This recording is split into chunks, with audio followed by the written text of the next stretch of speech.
vamos a ir rápido porque es cortita y vamos a estar justo con la hora y media. Y mañana vamos a trabajar todo lo que es la unidad 9 que corresponde a virus. Y con ustedes, ¿verdad?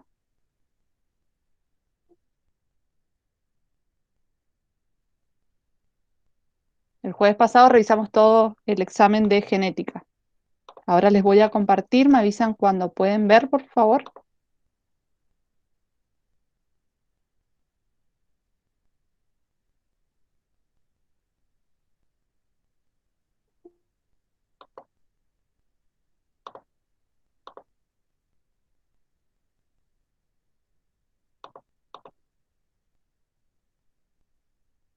Ahí pueden ver el PowerPoint,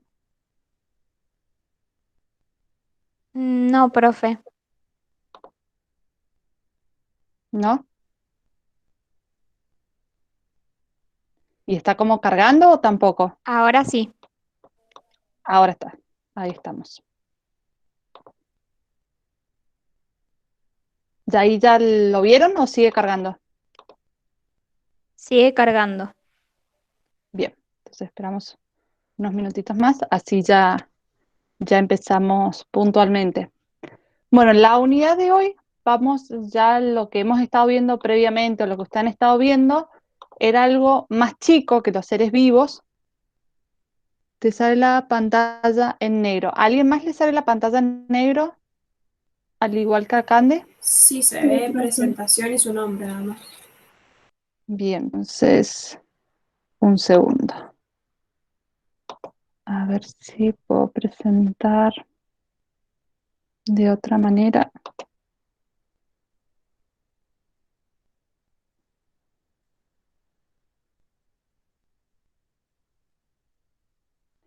Un segundo.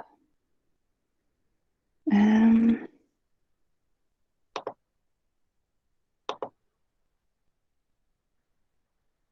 Bien, bueno, mientras que voy armando cambiando la configuración de la presentación, les voy contando en general lo que vamos a ver hoy. Puntualmente vamos a empezar a ver a partir de ahora todos los seres vivos, ¿sí? Y después, al final, nos vamos a centrar ya en el cuerpo humano. Por eso empezamos con biodiversidad, que en realidad va a ser toda la diversidad de los seres vivos, para ver, para empezar a conocer cómo los clasificamos, cómo los reconocemos, y después vamos a ver cada uno de los grupos, y al final, las últimas unidades corresponde al sistema del cuerpo humano. ¿Ahora la ven a la presentación? Sí, ahora sí. Ahora sí, perfecto.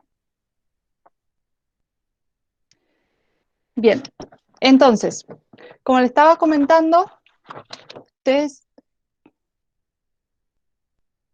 la diversidad biológica o biodiversidad, ¿sí? Son sinónimos y lo que va a representar es la cantidad o todos los seres vivos que hay en el planeta Tierra.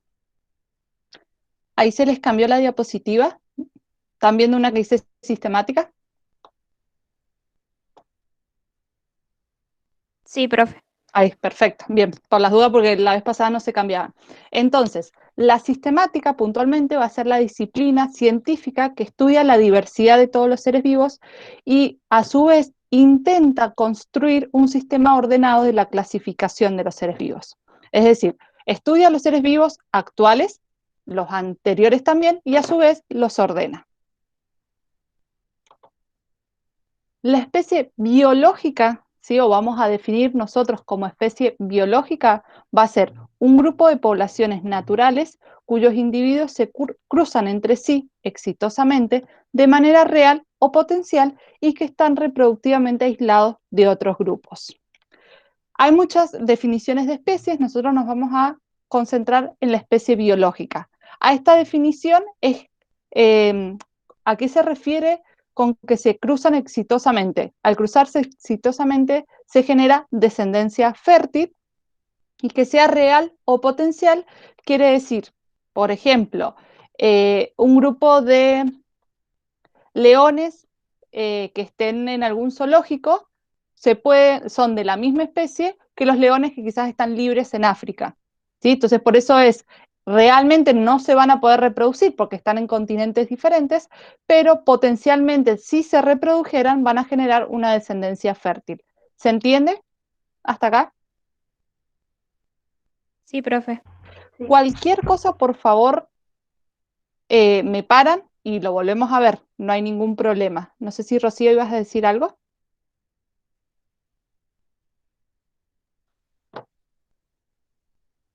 Bien, entonces seguimos. Y a su vez, el proceso de especiación debe establecerse, es un proceso por el cual debe establecerse algún mecanismo biológico que impida la reproducción entre los individuos por algún impedimento de apareamiento, la fecundación o de fertilidad o de viabilidad de los híbridos. Es decir, cuando yo tengo una especie y esa especie por alguna razón sufrió un aislamiento biológico, es decir, no se pueden volver a reproducir, se van a generar nuevas especies. Un ejemplo de especiación son los que se denominan los pinzones de Darwin o los pinzones de las Islas Galápagos. Los pinzones corresponden a especies de aves que se encontraban en las Islas Galápagos. Se cree que inicialmente las Islas Galápagos era todo un territorio, luego estas islas por distintos movimientos tectónicos se fueron separando y al separarse los animales que vivían en esa isla se fueron aislando reproductivamente, es decir, ya no se podían reproducir más entre ellos. Y a su vez, al desplazarse esas islas, tenían características diferentes. Entonces, los aves o estos pinzones lo que hacen se fueron adaptando a lo que había para alimentarse. Y miles de años después, si intentaron cruzarlos, no era viable. Por ejemplo, la forma del pico iba modificándose según el tipo de alimentos que tenían. En algunas islas tenían frutos frescos e insectos, otros tenían semillas grandes y duras, entonces iban modificando sus picos, otros comían cactus, otras ramas, entonces de esa manera cada isla modificó a las aves y generaron características diferentes, generando así nuevas especies que miles de años después no se podían reproducir entre ellas. Originalmente era una sola especie. ¿Hasta acá estamos? Sí, profe. ¿Sí? Bien, estamos primero estableciendo como algunas definiciones para después poder ir avanzando. Un segundo que estoy ingresando a una de sus compañeras y continuamos.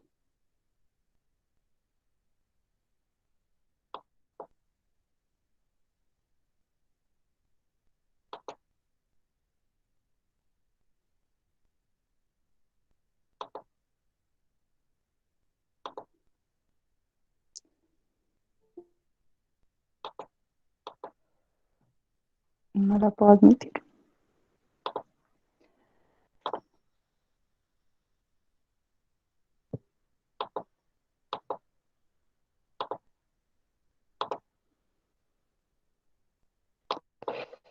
Bien.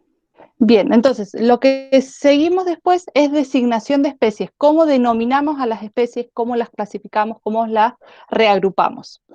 Entonces, tenemos un sistema binomial que fue propuesto por Carlos Linneo, que fue un botánico naturalista muy importante, donde lo que propone para cada especie es un nombre científico que a su vez esté formado por dos palabras, ¿sí? O dos epítetos, que también se llaman.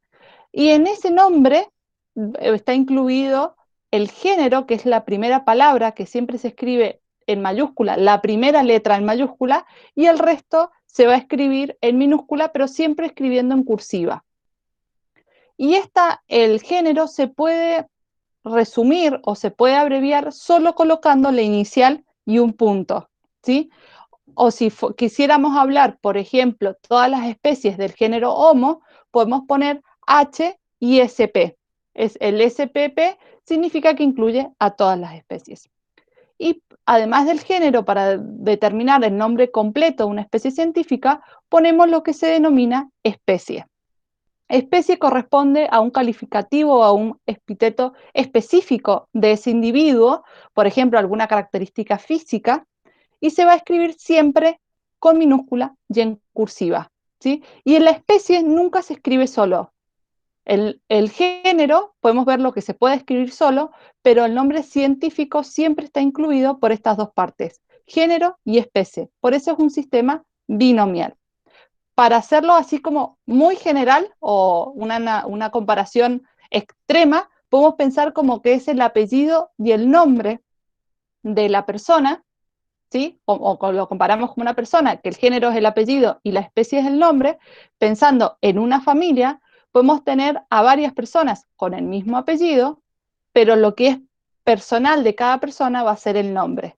Pero para identificar, por ejemplo, mi nombre es Gabriela Ponce, para identificarme a mí, tengo que ir en conjunto, Gabriela Ponce, porque si pongo Ponce puede ir cualquier persona de mi familia y Gabriela ya directamente es cualquier persona, no estaría relacionado directamente conmigo. Entonces, siempre que vemos el nombre científico de una especie, va por el género y la especie, donde la especie va siempre en minúscula y el género, la primera palabra, la primera letra, va en mayúscula. Ahora vamos a ver algunos ejemplos. ¿Sí? Por ejemplo, el Homo sapiens, que seríamos nosotros, Escherichia coli, que es una bacteria, Streptococcus pneumoniae, también es una bacteria, sí que va a generar neumonía. La Escherichia coli generalmente va a generar una descompostura o es la que se encuentra o nos podemos infectar a veces en los hospitales. Cuando hablamos de una infección bacteriana en el hospital, generalmente esta es la bacteria que actúa. El Canis lupus, que va a ser el lobo, y el Felis catus, que es un felino, que ahora se me fue el nombre de qué individuo es, ¿sí? Por ejemplo, el gato de la casa nuestra es Felis domesticus. Entonces, Felis coincidimos en el género, pero la especie es puntual. ¿Sí se entendieron estos ejemplos? ¿O hasta acá me siguen? ¿Soy clara? Sí, profe. Sí, perfecto. Cualquier cosa, por favor, me paran. Y lo siguiente que vamos a ver, eso estamos hablando de una clasificación puntual de los seres vivos para identificar a un ser vivo, a una especie de seres vivos. Después tenemos a lo que llamamos clasificación jerárquica. La clasificación jerárquica, justamente como diciendo, es una clasificación que tiene distintos niveles y esos niveles tienen una jerarquía. Por ejemplo, a esta clasificación jerárquica hay una ciencia puntual que se encarga del estudio de los organismos para generar una clasificación. A esta clasificación la llamamos taxonomía. Y a su vez, la taxonomía en la biología va a ser la ciencia que se dedica a nombrar y clasificar a los organismos, ¿sí? Esa sería su tarea principal, reconocer nuevas especies, clasificarlas, darles un nombre y ubicarlas como en un árbol de la vida de todos los seres vivos. Esta clasificación jerárquica o este estudio de taxonomía fue propuesto por Agustín Pyramus de Candolle. ¿De qué se trata esto? Esto se trata de que tenemos distintas, como les decía, categorías y o etapas o categorías y todas estas son jerárquicas, es decir, que una va a incluir al resto. Pensemos como una especie de las mamuscas que tenemos, que vamos sacando las muñequitas de adentro, la más grande engloba todo y así sucesivamente a medida que nos vamos hacia el centro, vamos reduciendo la cantidad de seres vivos. Linneo, que es el que propone inicialmente la clasificación, la nomenclatura binomial de género y especie, propone 7 niveles: imperio, reino, clase, orden, género, especie y variedad. Pero actualmente trabajamos o se reconocen 8 categorías, donde la categoría máxima o la mayor, la que va a abarcar todo, lo denominamos dominio la siguiente reino, división o filum, clase, orden, familia, género y especie. ¿Sí? Acá donde dice especie iría las dos palabras que les mencioné recién, el género y la especie, es decir, se repite el género. Por lo tanto, las especies están dentro de género, los géneros dentro de familia, las familias dentro de orden, los orden dentro de clase, las clases dentro de la división o filum, y división o filum dentro de los reinos, y por último el dominio. Dominio es donde incluye a todas las categorías inferiores. Generalmente división y filum, división se utiliza más para las plantas, pero pueden encontrarla en cualquiera de las dos categorías. Ahora vamos a ver unos ejemplos.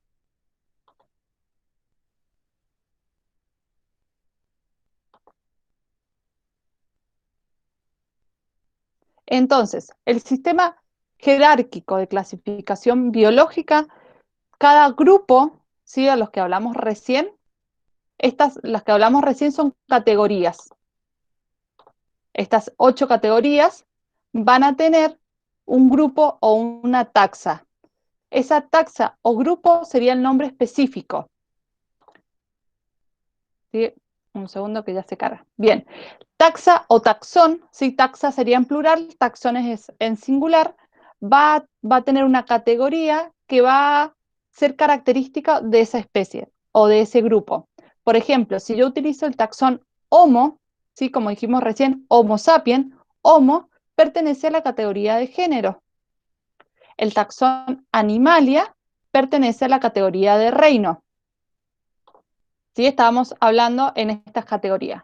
Reino Animalia, el género Homo, ¿sí? Entonces en distintas ubicaciones cada uno va a tener para distinguir una especie en particular. O el taxón Chordata, categoría el filum, ¿sí? Chordata sería los que somos vertebrados o tenemos una notocorda, que eso ya lo vamos a ver más adelante. Entonces, ahora les muestro con este ejemplo puntual, ¿sí? Lo voy a leer en el papel porque está muy pequeño. Esta imagen la tienen en sus cuadernillos, ¿sí? No en los apuntes, sino en el cuadernillo puntualmente. Esta imagen es un ejemplo de cómo estamos de especies puntuales. Por ejemplo, el cuadrado más grande, ¿sí? El que está por afuera, corresponde al dominio. En este caso particular es el ejemplo del dominio Eucaria, ¿sí? Entonces, todo esto que vemos acá, todo lo que está acá en el centro, pertenece al dominio Eucaria. La siguiente renglón o el siguiente cuadro es el reino Animalia. Entonces, dentro de los Eucaria hay un segmento que corresponde al reino Animalia. Entonces, corresponde a este segundo cuadrado. Tercer cuadrado corresponde al filum de los Chordata. Después tenemos un subfilum que corresponde a los vertebrata, es decir, los vertebrados. Una superespecie tetrápoda que corresponde a los que tenemos 4 extremidades. Clase mamaria, ¿sí? Ya nos estamos metiendo de los que tienen 4 extremidades, como por ejemplo reptiles, anfibios, o las aves, estamos en la clase mamalia, es decir, de todo eso solamente nos quedamos con los mamíferos, que sería acá la clase mamaria.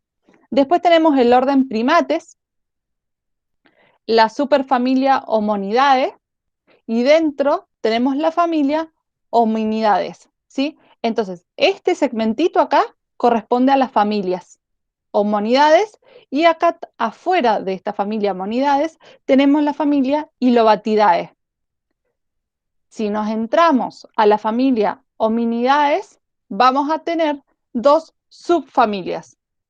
Una subfamilia Ponginae, que va a tener solamente al género A, y después la otra familia Hominidae, que vamos a tener dos géneros, el B y el C. Y a su vez, el B va a tener 3 especies. Por ejemplo, el B corresponde al género Homo y que en su interior tiene a la especie Homo sapiens, que seríamos nosotros, a la especie Homo erectus y a la especie Homo habilis. La especie 2 y 3 estarían extintas pero forman parte de este árbol jerárquico o de clasificación. ¿Sí? Les muestro otra imagen que quizás es un poquito más clara. Este es un ejemplo también, pero ya estamos trabajando con plantas, no estamos hablando de los animales como recién. Entonces, el dominio Eukarya va a tener toda esta diversidad, ¿sí? Si ustedes ven, hay plantas, hay fungis, hay animales, porque están todos los individuos con células eucariotas. Dentro del dominio está el reino Plantae. Entonces, si ustedes observan, este segundo escalafón es un poquito más chico y solamente tenemos plantas. Hemos eliminado el resto de los reinos. Después tenemos la división antofita, ¿sí? Las antofitas son aquellas plantas que van a tener semillas y estructuras, ya vamos a ver más adelante, vasculares, que se las denominamos. Dentro de estas antofitas va a estar la clase Dicotiledonia. Dentro de la Dicotiledonia va a estar las sapindales. Ven como que es una pirámide invertida, o sea, desde lo más grande nos vamos acercando a lo que yo quiero puntualmente. Entonces, la familia Aceracra y el género Acer. Y dentro del género Acer tengo varias especies, pero yo solamente me interesa saber o buscar la especie Acer ruberum, que este corresponde a ser rojo. ¿Se entiende lo de la clasificación jerárquica?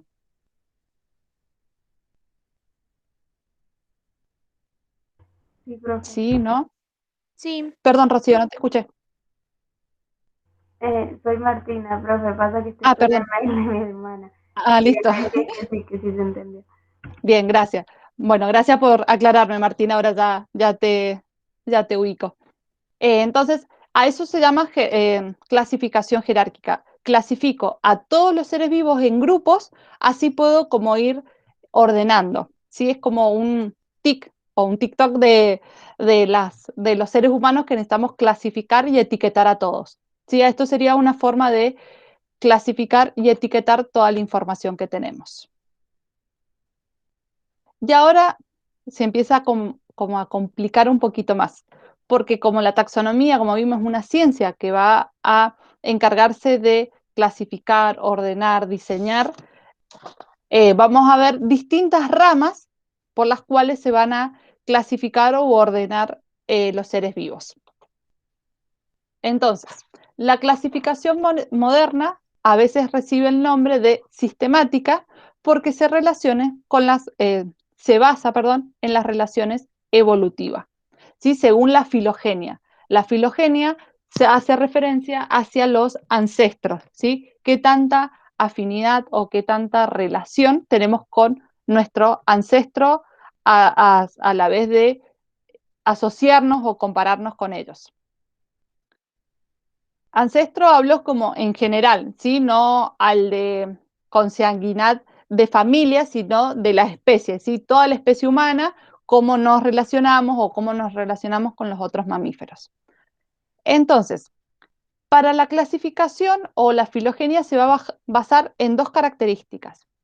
Una característica que se denomina homologías, que son estructuras con patrón estructural similar, aunque no tengan el mismo aspecto, no tengan la misma función, pero vienen de un ancestro en común. Por ejemplo, las alas, ¿sí?, de los murciélagos y nuestros brazos, por ejemplo. Si acá tenemos el ala del murciélago, donde tenemos nuestro hueso, ¿sí?, del hombro al codo, que corresponde a este que está en celeste.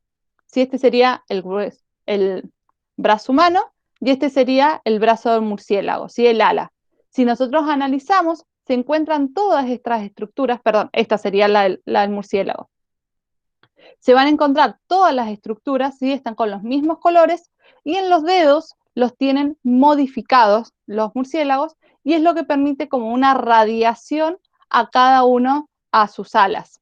Por ejemplo, esta es la extremidad delantera de la ballena, también se encuentran los mismos huesos, nada más que están modificados. A eso llamamos nosotros homología. ¿Por qué? Porque viene de un ancestro común, por ejemplo, en este caso particular, de los tetrápodos, de los primeros tetrápodos, o sea, es decir, las primeras individuos que tenían 4 extremidades. Después, a través del proceso de evolución, fue cambiando. Pero todos los brazos de los cocodrilos, de las aves, de los reptiles, de los anfibios, el murciélago, de todos los mamíferos, tenemos los mismos huesos, nada más que los tenemos modificados. Entonces, las homologías son estructuras que corresponden de un ancestro en común. Y las analogías u homoplasias son estructuras con características similares en aspecto o en función, pero que no comparten un ancestro común inmediato.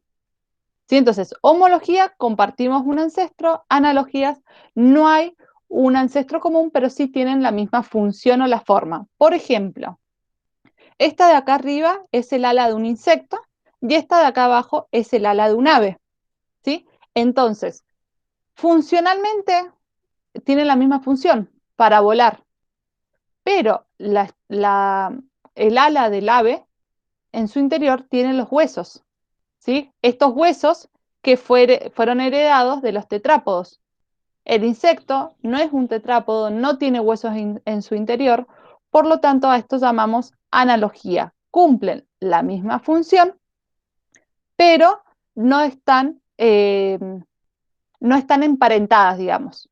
No es que estamos emparentados porque todos los seres vivos nos originamos de un solo ser vivo único y de ahí se fueron divergiendo, pero no es de un ancestro común cercano. ¿Se entiende esta diferencia entre homologías y analogías?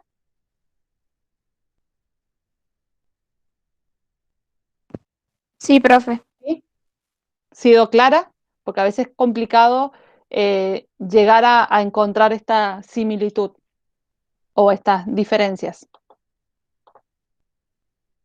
Entonces, homología con ancestro común y la analogía es cuando no tenemos ancestro común.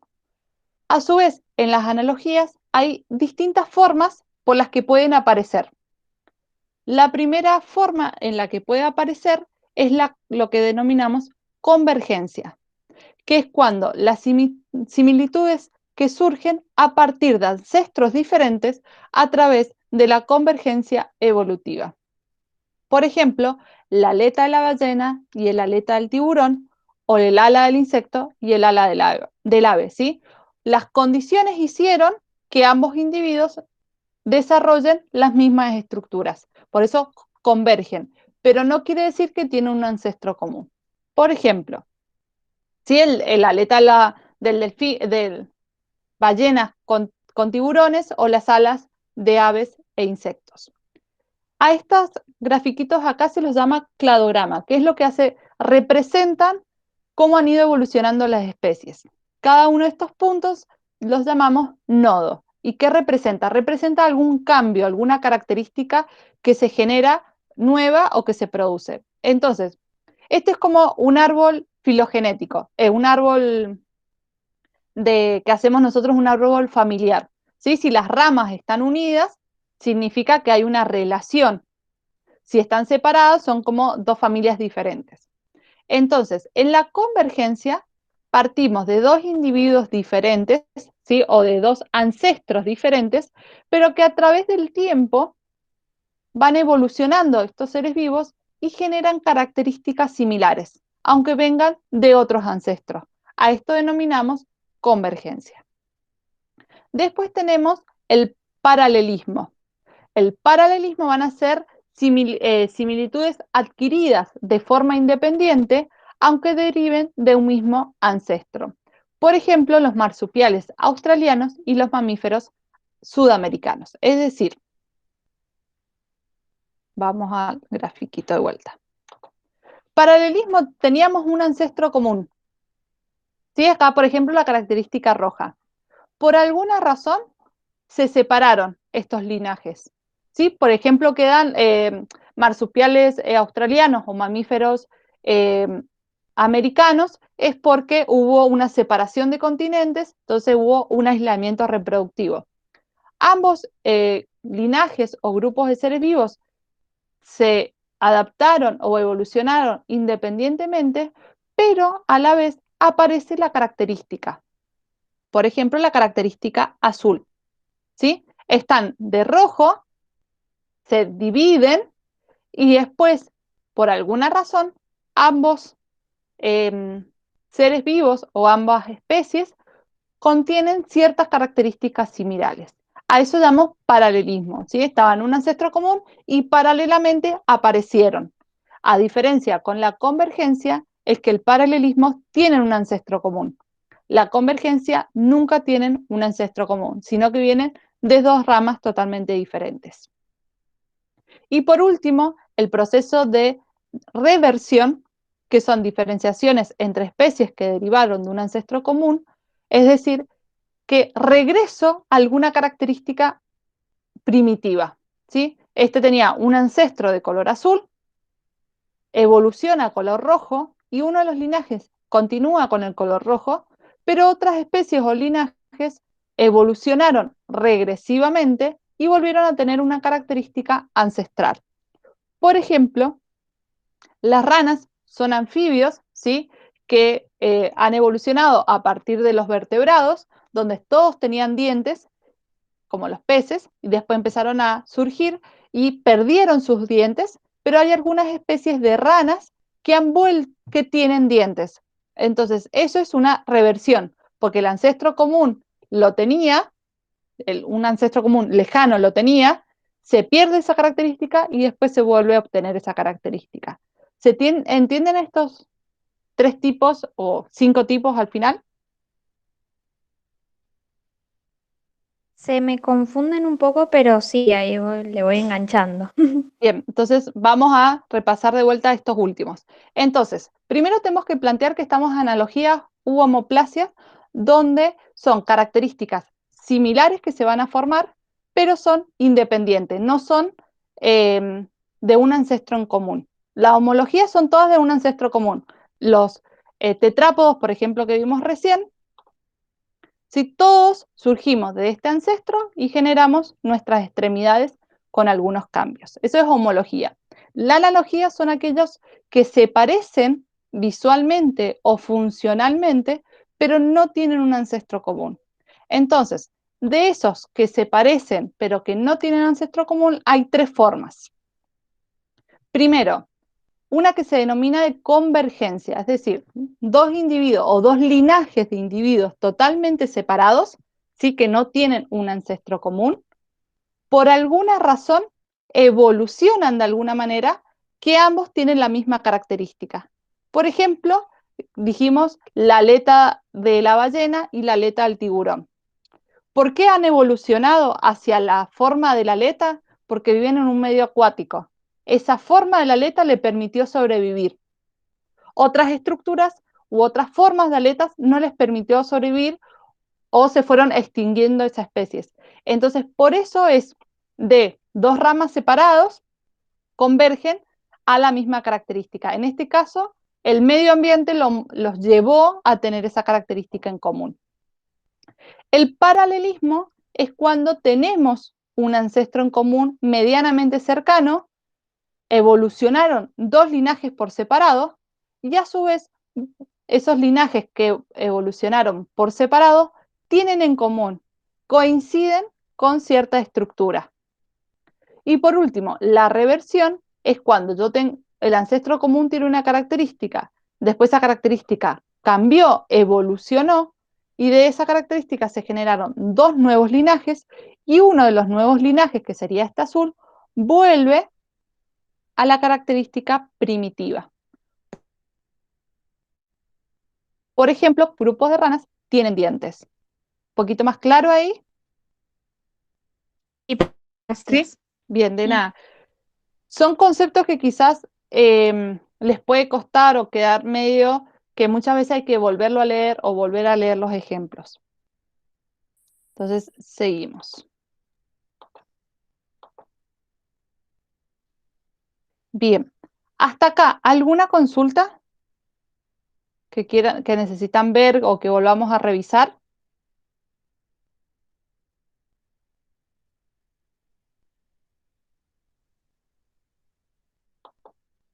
Quedaron todas las clasificaciones, homología, analogía, ya vamos a ver otros ejemplos. principalmente los chicos y chicas de técnico. ¿Tienen alguna consulta? No, por mí no. No, Se entendió. perfecto. ¿Alguien por chat, alguien que necesite escribir alguna consulta o algo de los que no pueden prender el micrófono?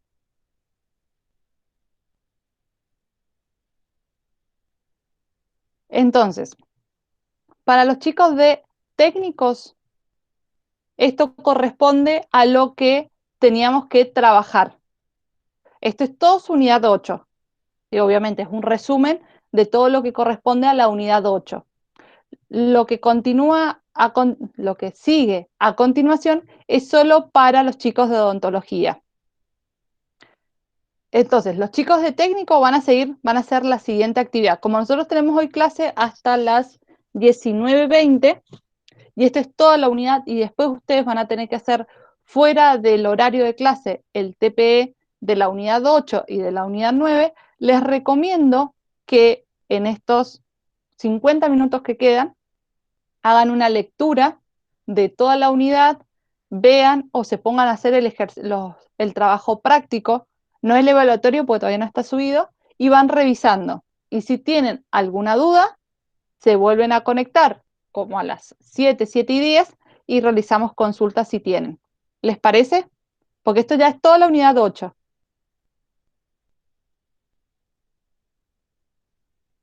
Esto es para los de técnicos. Los de odontos tenemos que seguir trabajando. Sí, profe. ¿Sí? Entonces, nos encontramos mañana a las 15 horas, así vemos la unidad 9. Por eso los chicos de técnicos, si tienen dudas de la unidad 8, les sugiero que se conecten 19:10 para trabajar las dudas. Así mañana aprovechamos el tiempo para virus. ¿Sí? Sí. Bueno, Bueno, que tengan linda tarde. Y bueno, con los chicos de odontos siempre nos quedamos con las chicas creo hoy, nos quedamos un ratito más. Chicas, ¿hasta acá alguna duda? Porque ahora se va a empezar a complicar un poquito más. No, profe. Seguimos entonces. Entonces dentro de la clasificación jerárquica, vamos a encontrar como distintas escuelas o distintas formas de organizar esta clasificación. A esto lo vamos a llamar cladismo o sistemática filogenética.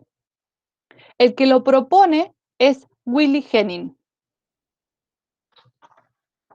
Entonces, propone la construcción de grupos sistemáticos a través del reconocimiento de características exclusivas y derivadas de un grupo de organismos. ¿Qué quiere decir esto?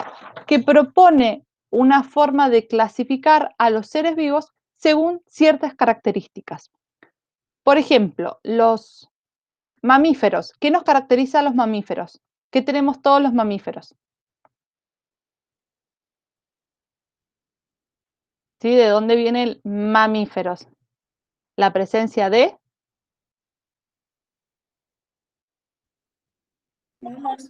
mamas, perfecto, ¿sí? Entonces, a los mamíferos nos agrupa o nos concluye la presencia de mamas y a su vez la presencia de pelos.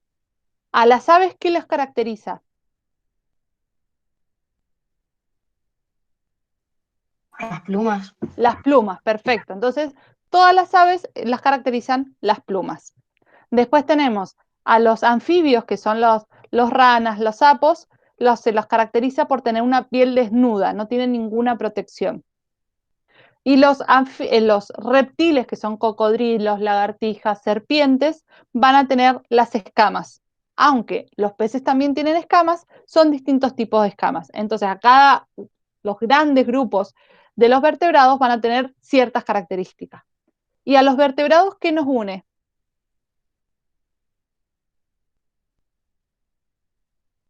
¿Por qué somos vertebrados? ¿Qué tenemos? Es simple, Los, los huesos. los huesos y principalmente la columna vertebral. Entonces, todos los vertebrados tenemos columna vertebral. Los que no tienen columna vertebral quedan afuera de los vertebrados. Entonces, a eso se habla con características exclusivas de un grupo. Con respecto a esas características, podemos distinguir dos tipos de características. Las sinapomorfías, que son características homológicas, sí, es decir, de un ancestro común, de todos los grupos del antecesor de todo ese grupo. Por ejemplo, lo que decíamos recién, la presencia de pelos y mamas es solo de los mamíferos. No hay otro grupo que tenga pelos y mamas. Esas son las sinapomorfías, es decir, los mamíferos como sinapomorfía es presencia de pelos y mamas. Las aves como sinapomorfía, presencia de plumas. ¿Sí? Porque si ya después buscamos otra característica más, ya nos estamos reduciendo en el grupo.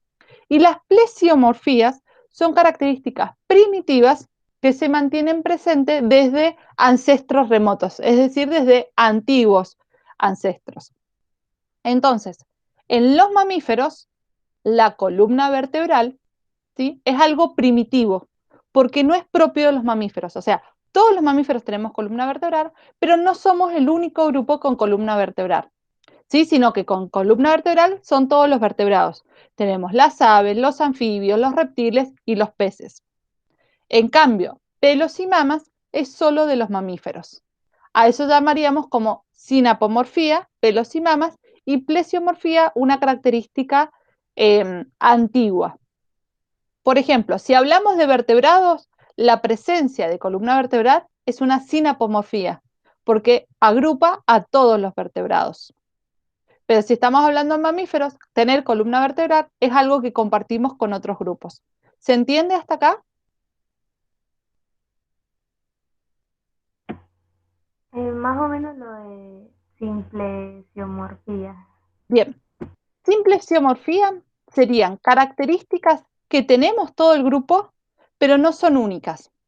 Por ejemplo, todos los vertebrados, ¿sí?, tenemos células eucariotas, ¿sí?, porque pertenecemos al reino de los animales y los animales todos tienen células eucariotas. Pero ¿quiénes tienen células eucariotas? Los vertebrados y los invertebrados. O sea, un insecto va a tener célula eucariota.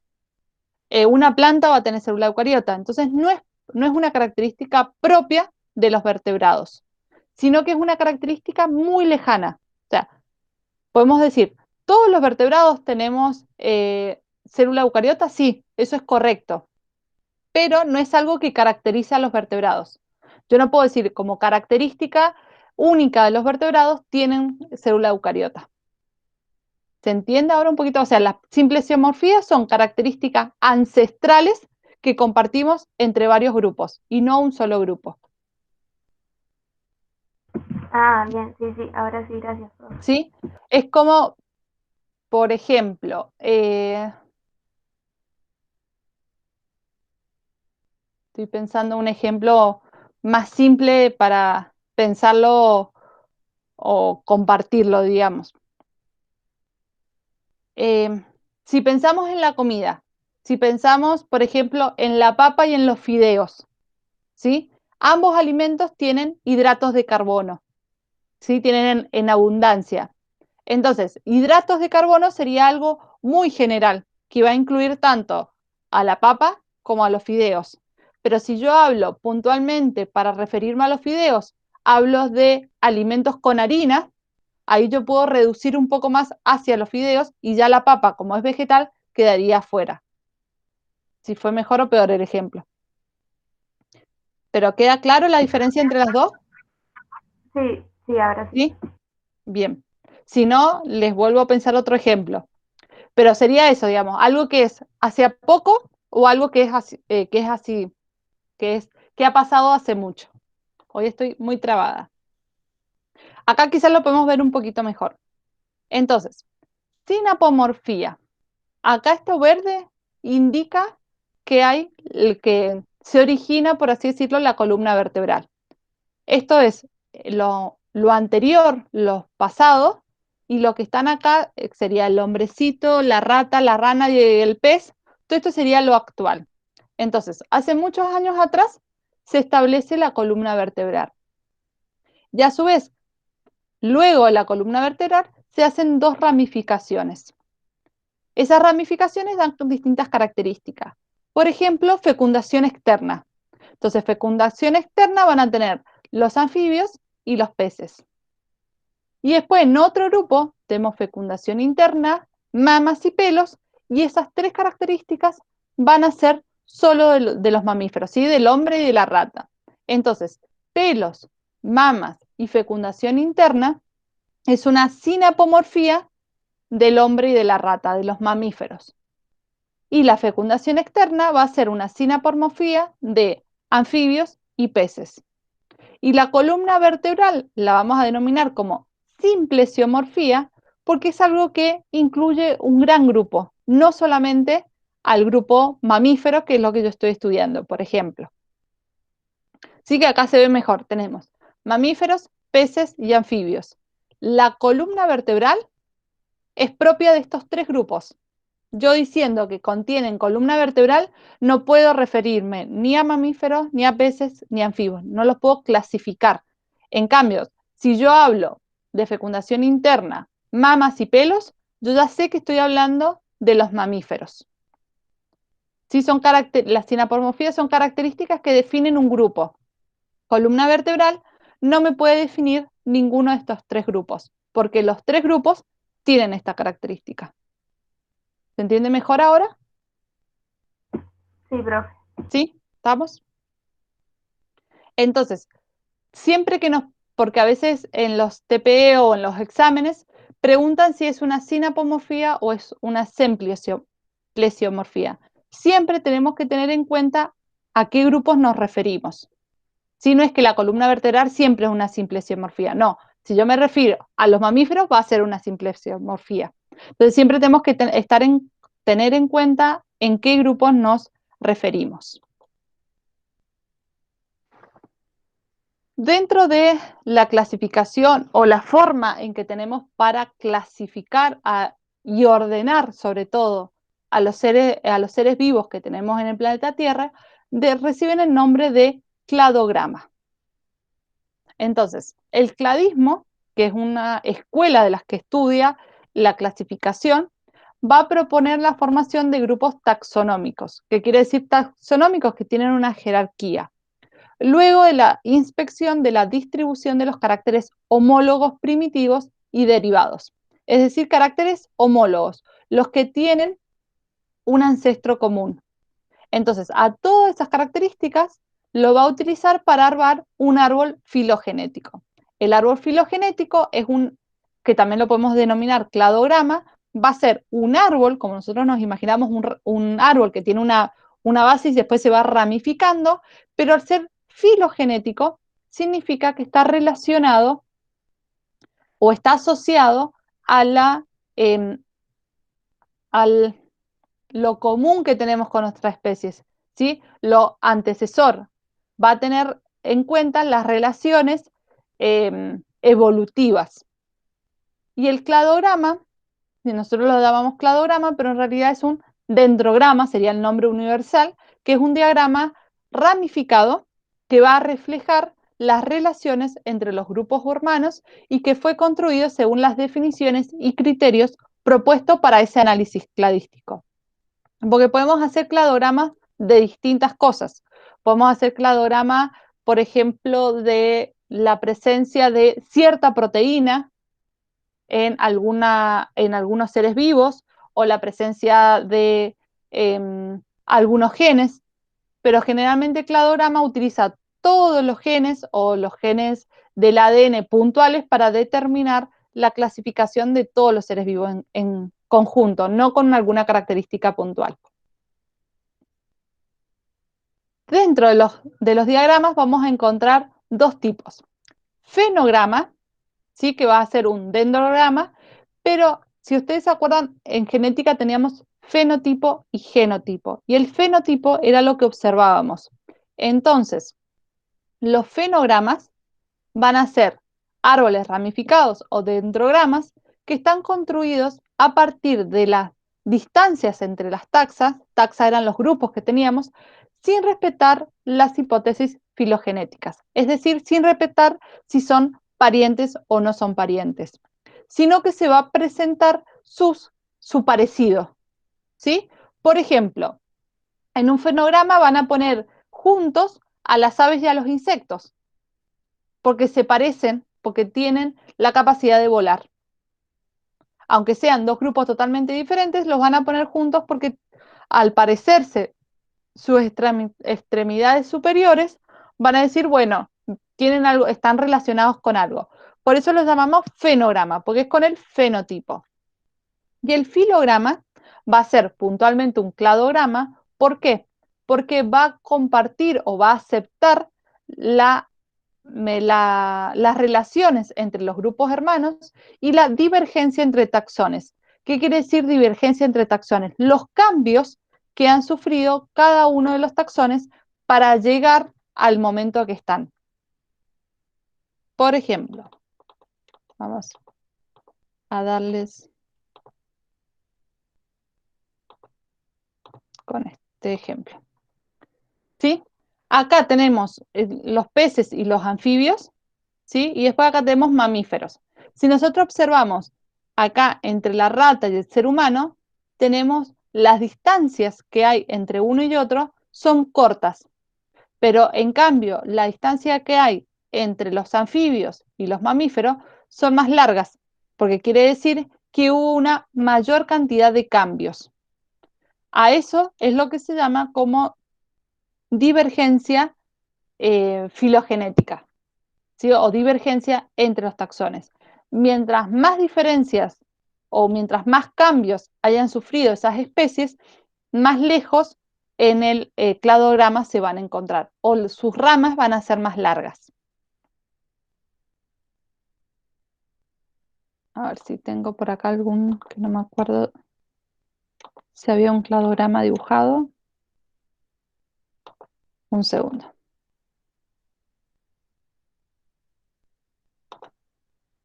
Bien, ¿qué quiere decir, por ejemplo, este árbol acá?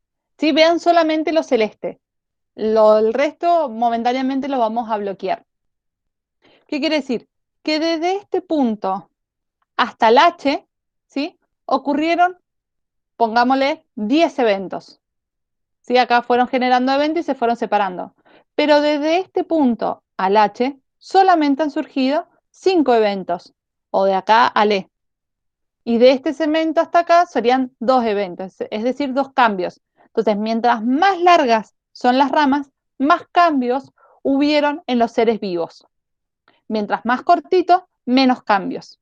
A eso se refiere con la divergencia filogenética o la divergencia entre los taxones.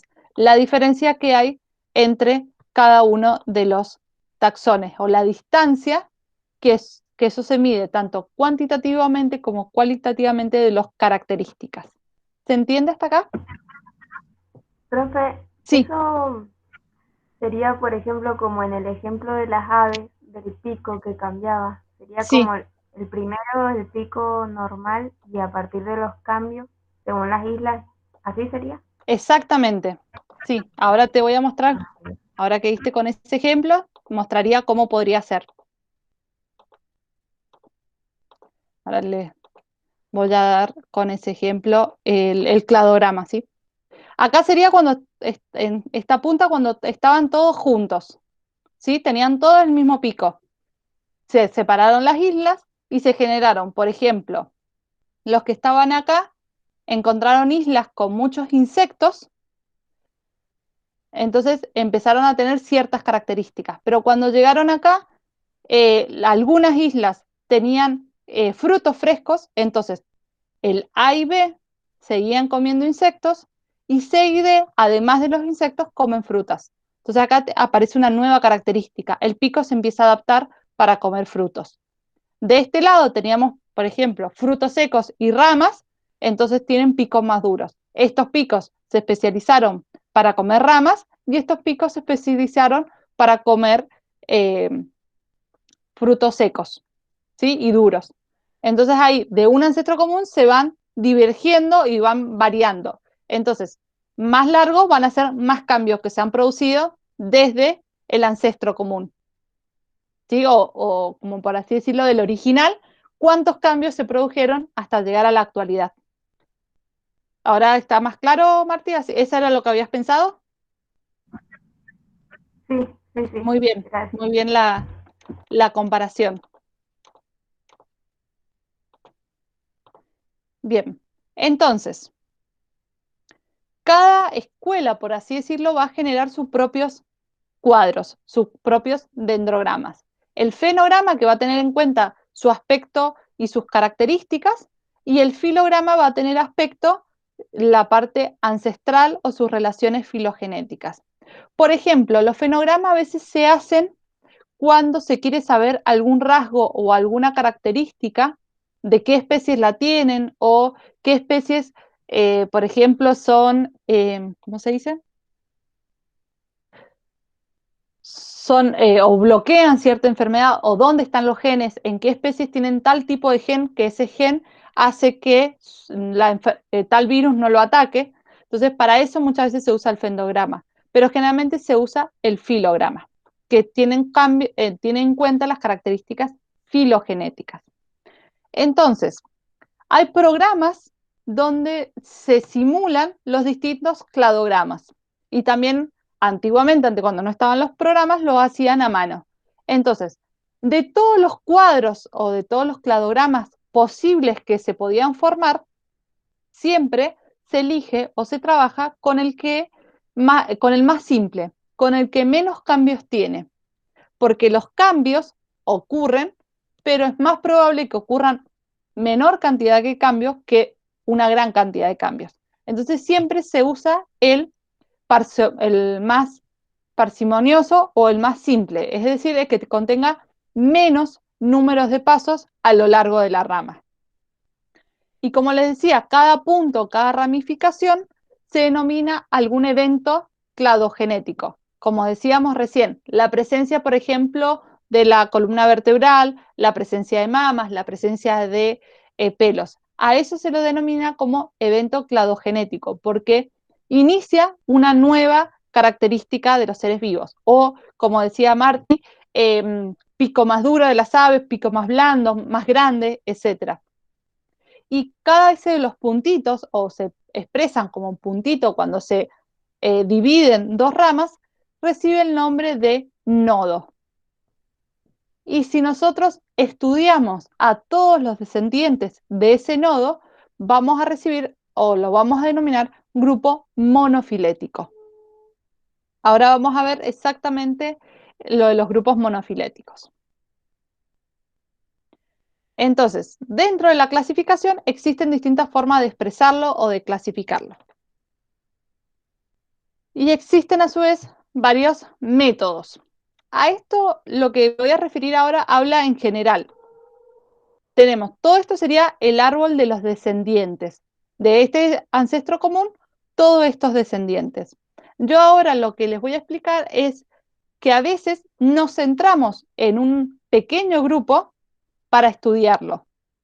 ¿Sí? Como si yo tengo, qué sé yo, que clasificar un montón de, o si yo tengo que armar, por ejemplo, un rompecabezas que tengo extremos y tengo el centro. Entonces, ¿yo qué hago? Separo los extremos del centro para armar primero el marco y después armo el centro del rompecabezas. Entonces, para eso es lo que vamos a hacer ahora. Del grupo completo o de todos los descendientes vamos a seleccionar algunos descendientes para su estudio.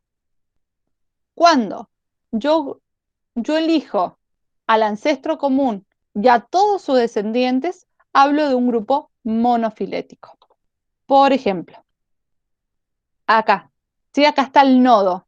Este punto es lo que produjo el cambio. Entonces, acá estaría el ancestro común y hubieron dos ramas de descendientes, la G y la H. Entonces, si yo tomo este grupito acá, sería un grupo monofilético. Si yo lo tomara en total, también sería un grupo monofilético porque tengo el ancestro común y todos los descendientes. Si yo, por ejemplo, tomaría desde acá, desde el E, ¿sí? Si yo tomo desde acá como ancestro común, tengo para que sea monofilético, tengo que agarrar al E, al F, al G y al H, ¿sí? Porque desde acá Estas dos ramas son sus descendientes. El parafilético, que es la otra forma, es cuando yo tomo un ancestro común, ¿sí? Y tomo algunos de sus descendientes. ¿Sí? De este ancestro común, ¿qué especies se originaron a partir de este punto? El A, el B, el C y el D. Perfecto, A, B, C y D. Y yo, para hacer un grupo parafilético, que sería este rojo, obtengo solamente A, B y C. Al D lo dejo afuera. ¿Sí? Tomo el ancestro común y tomo algunos de sus descendientes. Entonces, a esto lo llamo parafilético. ¿Sí? A diferencia del monofilético. Para que esto sea monofilético, tengo que agarrar al A, al B, al C y al D. ¿Se entiende hasta acá? Sí, profe. Bien. Y el último grupo que hay para clasificar u organizar son los que lo denominamos polifiléticos, ¿sí? Poli, como dice, poli de varios, y filético viene siempre de las relaciones filogenéticas. Entonces, por ejemplo, este rosado no toma al ancestro común, toma a dos ancestros común y toma a sus descendientes. ¿Sí? Mezcla de un descendiente y otro descendiente. ¿Se entiende? Porque yo tomo acá C y D y tomo E y F, pero en ningún caso tienen un ancestro común. Sí, profe, ¿Sí? entiendo. Bien, o yo podría tomar, por ejemplo, A y B y tomar G y H. Si todo este solito y estos dos. Acá también sería polifilético, porque no tomo el ancestro común y tomo distintos descendientes. ¿Sí? A diferencia del parafilético, que sí tomo el ancestro común. ¿Estamos? Sí, Bien. Entonces, esa es una forma de analizar los cladogramas. Acá habría otro tipo, ¿sí? Este también lo tienen en sus cuadernillos, pero es lo mismo que recién, nada más que con ejemplos un poquito acá ya tenemos con familia, orden, género, ¿sí? Un poquito más específico, pero sería lo mismo para tratar de estudiar. Todo esto sería un grupo monofilético, porque tomo al ancestro y todos sus descendientes. Este también sería monofilético, ¿sí? Todos los de la imagen A son monofiléticos los que están armando, porque tomo el ancestro y todos sus descendientes, ancestro y todos sus descendientes. En el B, si yo tomo este cuadro grande, es monofilético porque es el ancestro y todos sus descendientes, pero si después tomo este blanquito de acá, sería parafilético porque estoy dejando a un descendiente por afuera. Este que está acá en el centro sería polifilético porque estoy tomando de dos ancestros diferentes y a su vez no estoy tomando el ancestro. ¿Sí? Serían distintos ejemplos de grupos monofiléticos y parafiléticos. Las dos imágenes las tienen en el cuadernillo, la anterior la tiene también en los apuntes, para que vayan viendo las diferencias. Entonces, según estos cladogramas o estos grupos para estudiar, tenemos escuelas sistemáticas, es decir, escuelas dentro de la sistemática, distintas como divisiones o categorías dentro de las ciencias de sistemática. Y cada una de estas escuelas, porque no llega a ser una ciencia, o están dentro de otra, va a tener o va a observar, va a poner el punto en distintas características. La escuela cladista se va a basar en la filogenia y la relación entre los linajes evolutivos. Entonces, solamente va a aceptar grupos monofiléticos. ¿Sí? Considera que el resto de los grupos no son válidos según la escuela de la cladista, porque habla que todos los seres vivos van a estar asociados filogenéticamente entre sí, entonces solamente son válidos los árboles monofiléticos. Los otros tipos de árboles no los considera correctos o no les sirve para su estudio. Después tenemos los evolucionistas donde se va a utilizar la filogenia, es decir, la relación entre los ancestros y los descendientes, pero a su vez también las relaciones evolutivas. Estas relaciones evolutivas en algunos casos están influenciadas por el medio ambiente. ¿Sí? Por ejemplo, la aleta del tiburón y de la ballena son analogías porque tienen la misma función, pero vienen de distinto origen.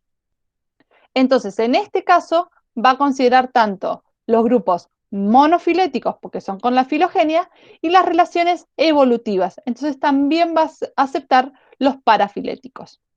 ¿Por qué hace esa referencia? Porque muchas veces, vamos a hacerlo con el otro. ¿Dónde estamos?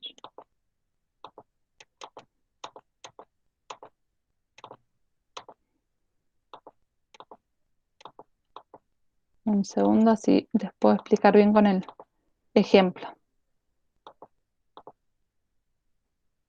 Sí, porque acá, si nosotros vemos este paralelismo, ¿sí? Yo solamente tomo desde acá para arriba, estos dos son iguales, aunque tengan distintos ancestros.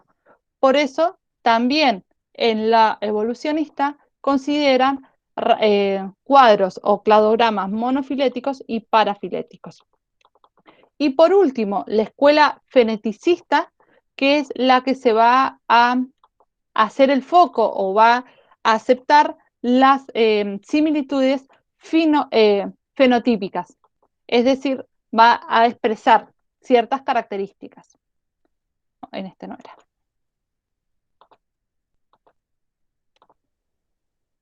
Entonces, los feneticistas van a aceptar las similitudes fenotípicas, es decir, algunos rasgos, presencia de genes, presencia de alas, por ejemplo, no importa cómo están formadas, tienen alas.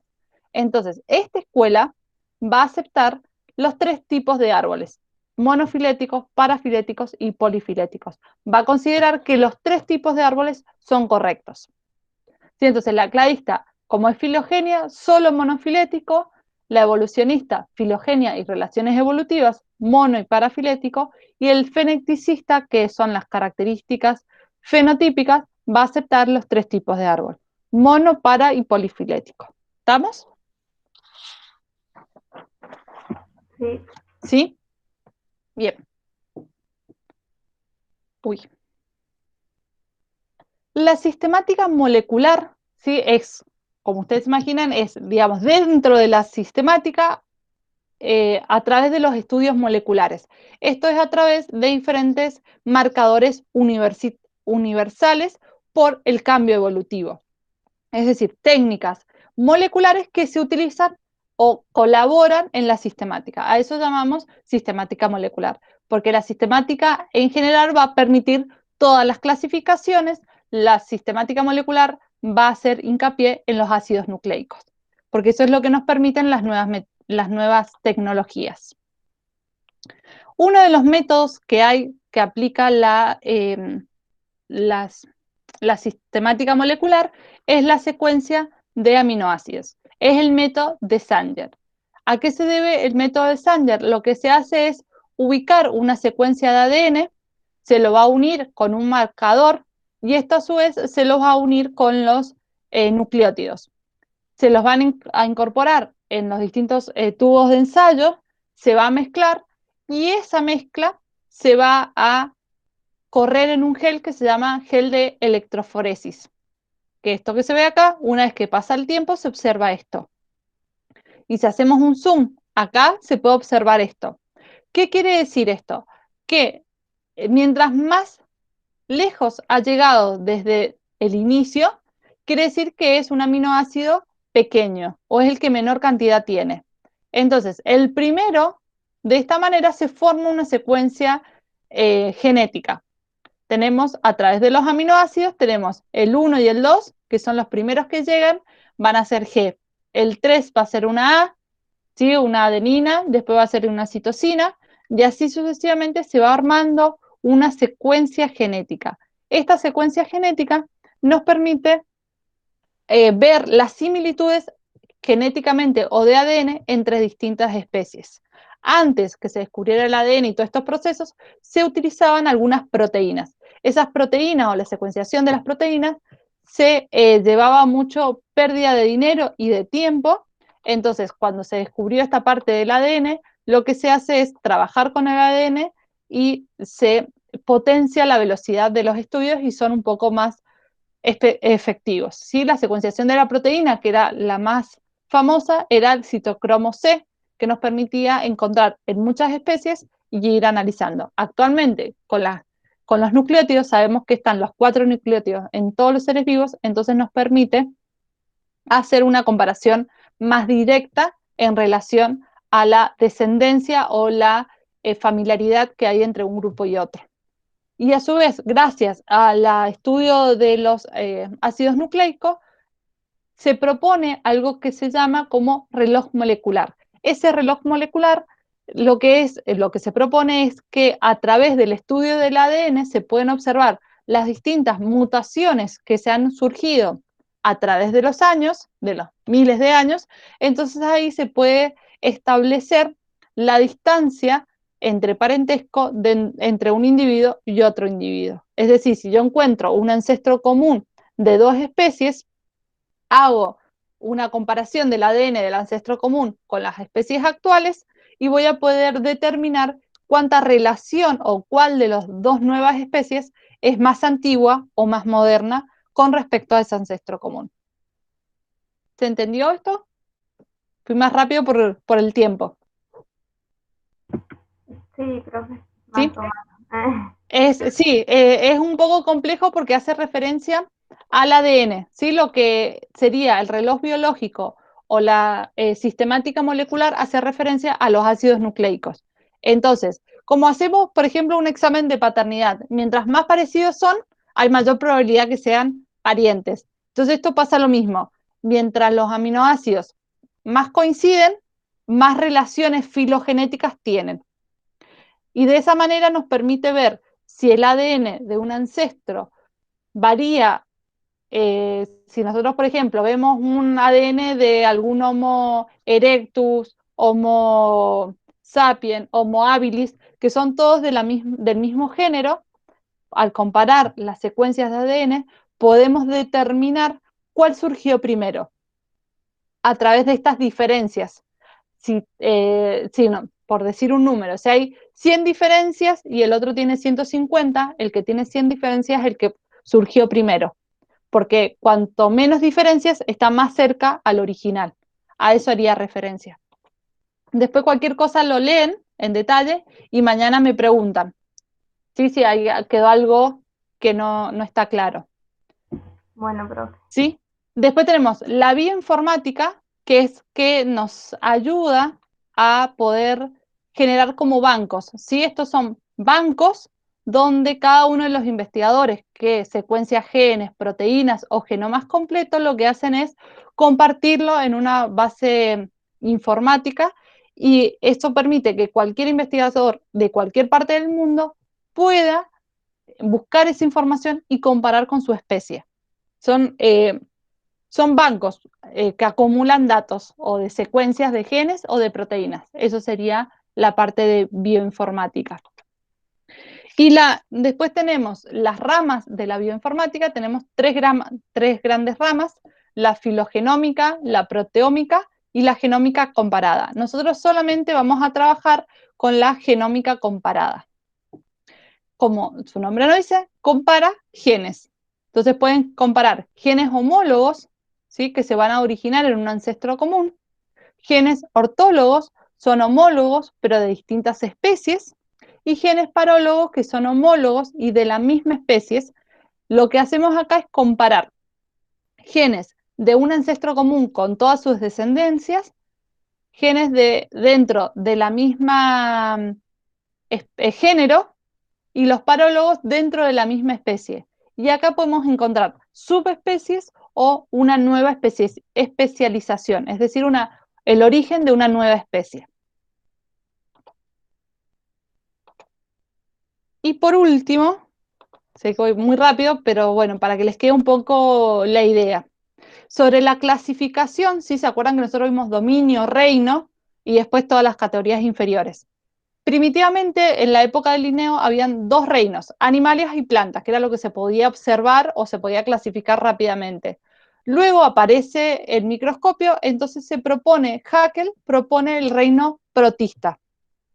Y luego, a través del microscopio, se reconocen algunos seres vivos sin núcleo, entonces se los denomina monera. Entonces se establecen 4 reinos: animalia, plantas, protista y monera. Al pasar el tiempo, se genera un nuevo reino llamado fungi. Entonces se establecen 5 reinos y luego, un poco más actualizado, se incluye a las algas dentro de los protistas, entonces se establecen 5 reinos. Y la última clasificación a través del estudio del ARN ribosomal permite la clasificación de 3 dominios, es decir, reino era lo superior, ahora aparece una clasificación nueva que se denomina dominio. Esos dominios se determinan a través de la secuencia del ARN ribosomal.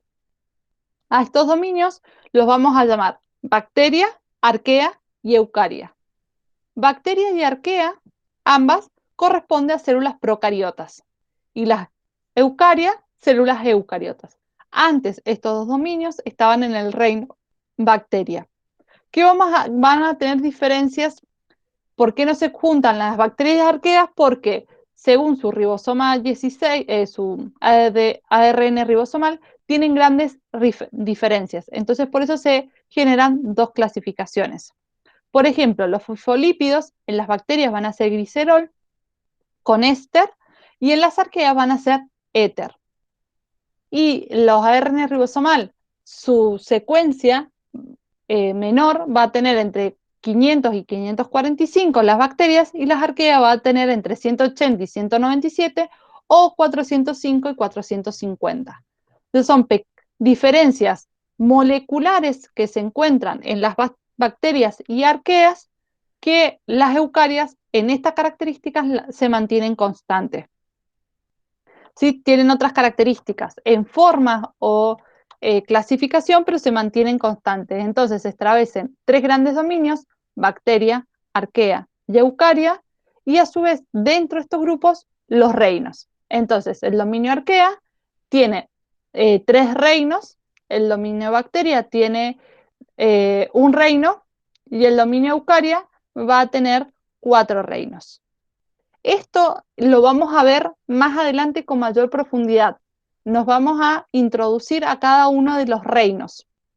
¿Sí? Así que no se hagan problemas. A partir de la unidad 10 vamos a ingresar a cada uno de los reinos y vamos a ver cada una de las características. Para que no se asusten ahora con esto. Eso sí lo vamos a trabajar más en detalle en las otras unidades. ¿Alguna consulta? Sé que fui rápido lo último, perdón. No, profe, se entendió. Bien, entonces, hasta acá hemos llegado, nos encontramos mañana a las 15 y si tienen alguna duda de esto, me preguntan mañana porque a partir de mañana va a estar habilitado el TPE para realizarlo. ¿Sí? Bueno, Bueno, chicas, que tengan una buena tarde, nos estamos viendo. igualmente, profe, gracias. Chao, que estén bien. Chao, gracias, Nos vemos, profe. profe. Chao.